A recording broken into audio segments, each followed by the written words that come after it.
As Ada turns 30, finding just right mobility for the disabled is a challenge. There's a need for solutions beyond wheelchairs. Look hard, they're out there. We cover all kinds of mobility at Autoblog, not always just cars, and this weekend we're noting the 30th anniversary of one of the landmark laws of our age, the Americans with Disabilities Act, ADA. President George H.W. Bush signed the ADA on the 26th of July, 1990. Years later, he himself became disabled with Parkinson's disease. At some point in our lives, many of us will confront a disability and will benefit from the sweeping changes and rights secured by the ADA, but unlike Bush, disability can sometimes strike when we're young. As it did to my wife. Alicia's ability to walk has degenerated. At first, she used a cane, then trekking poles, then a rollator, one of those walker-like frames with wheels. But she was losing the ability to use even those.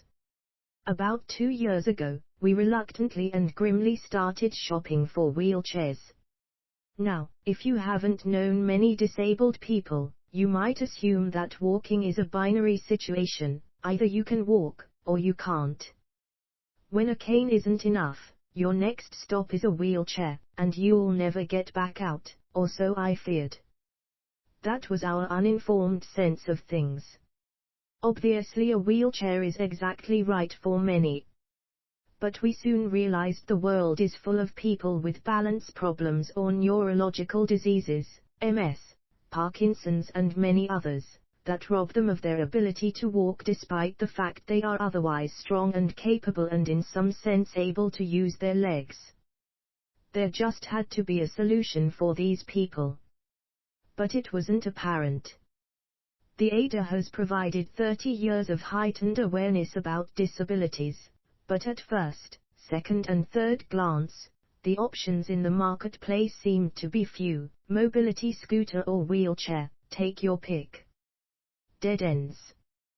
The more we looked, the madder and more determined we got.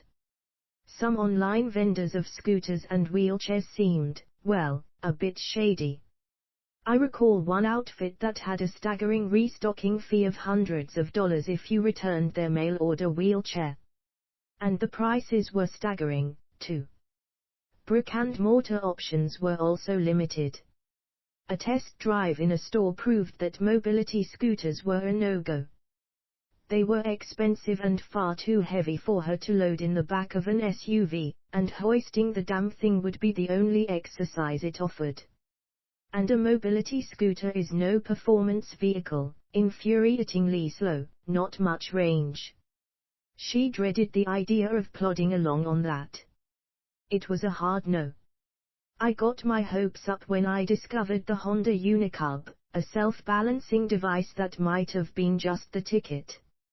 Autoblog had written about the Unicub for years in development, and had even ridden it. It was sort of like a sitting version of a Segway.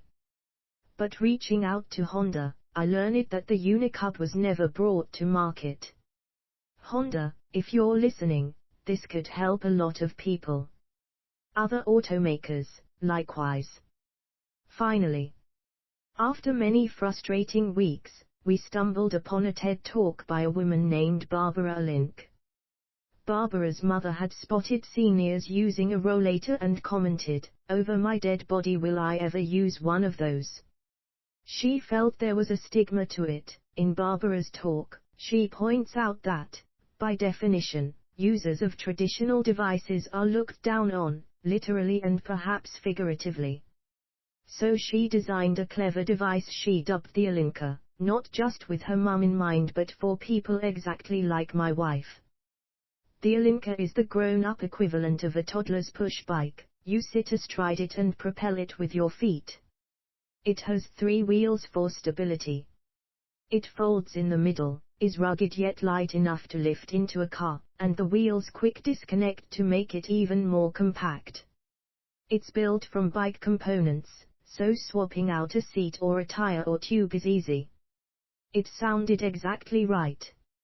As luck would have it, Barbara's company was just up the road from us, near Vancouver, BC. We went up for a test drive, and bought an Alinka. And it has been life-changing.